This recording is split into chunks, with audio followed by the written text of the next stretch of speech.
അങ്ങ് പറഞ്ഞു വന്നത് ഭക്തിഗാനങ്ങളെക്കുറിച്ചാണ്. ഭക്തിഗാനങ്ങളിലെ ഭാവശുദ്ധി, തികഞ്ഞ ഭക്തിയിൽ അലിഞ്ഞ് ആ ഭാവത്തിൽ പാടുന്നു. ഇപ്പോൾ പ്രണയഗാനങ്ങൾ പാടുമ്പോൾ ഒരു പുഴ പോലെ നിറഞ്ഞു തുളുമ്പുന്ന പ്രണയഭാവമാണ് നമ്മൾ കാണുന്നതെങ്കിൽ ഭക്തിയിൽ അങ്ങേയറ്റത്തെ ഭക്തി, അതേക്കുറിച്ചാണ് അങ്ങ് പറഞ്ഞു വന്നത്. ഒരുമിച്ചുള്ള അത്തരം വർക്കുകളുടെ വിവരങ്ങളിലേക്ക് കൂടി ഒന്ന് തിരിഞ്ഞു നോക്കിയാൽ.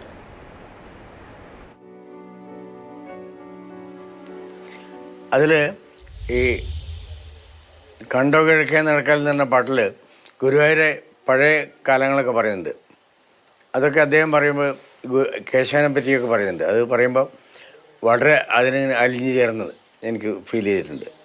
അതേപോലെ ഗോപാലകന്മാർക്ക് സന്ദേഹം, ഗോപാലകന്മാർക്കു സന്ദേഹം, ബാലഗോപാലന് സന്ദേഹം, കാളിയമർദ്ദനമാടിയാലും പൂതനാമോക്ഷം കഴിഞ്ഞാലും ഗോവർദ്ധനം കയ്യിലേറ്റാലും രാജസൂയത്തിന് പോയാലും കണ്ണൻ്റെ ഈ ഗോപന്മാർക്കെല്ലാം കണ്ണന് സന്ദേഹമായിരുന്നതാണ്.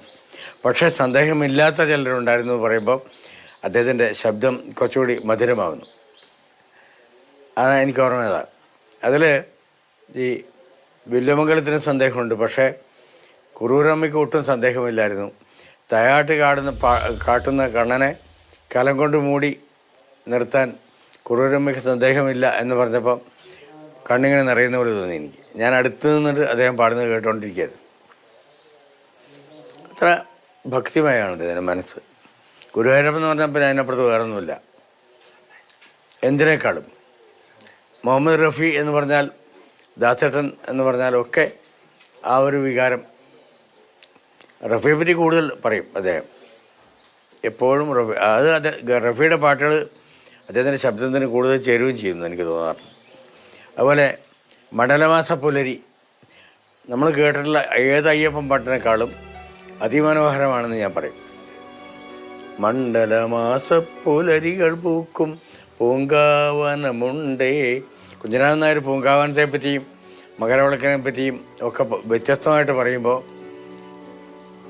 എന്താ, ജടമുടി മൂടിയ കരിമല കാട്ടിൽ തപസ്സരിക്കുന്നു, വെളുത്ത മുത്തു മുകിലുകൾ മുദ്ര നിറയ്ക്കുന്നു എന്നൊക്കെ പറയുമ്പോൾ ജേട്ടൻ അവിടെ ഇരുന്നിട്ട് മുദ്ര നിറയ്ക്കുന്ന പോലെ എനിക്ക് തോന്നിയിട്ടുണ്ട്. അപാരമായിട്ടുള്ളൊരു മധുരമായിരുന്നു ആ കുഞ്ഞിരാമൻ നായരുടെ പാട്ട് അദ്ദേഹം പാടുമ്പോൾ. ഞാനത് പാടി നടക്കാറുള്ളൊരു പാട്ടാണ്. അദ്ദേഹത്തിൻ്റെ പാട്ട് എനിക്ക് എപ്പോഴും പാടി നടക്കാനുള്ള പാട്ടുകളാണ്.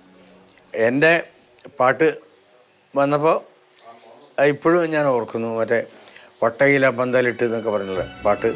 അതേപോലെ പിന്നെ നീ എന്താണ് മഴമുകിലാടകൾ ആടി ഉലഞ്ഞൊരു മിന്നൽ എന്ന് പറയുമ്പോൾ അതിൻ്റെ ഒരു ഭംഗി പ്രത്യേകിച്ചാണ്.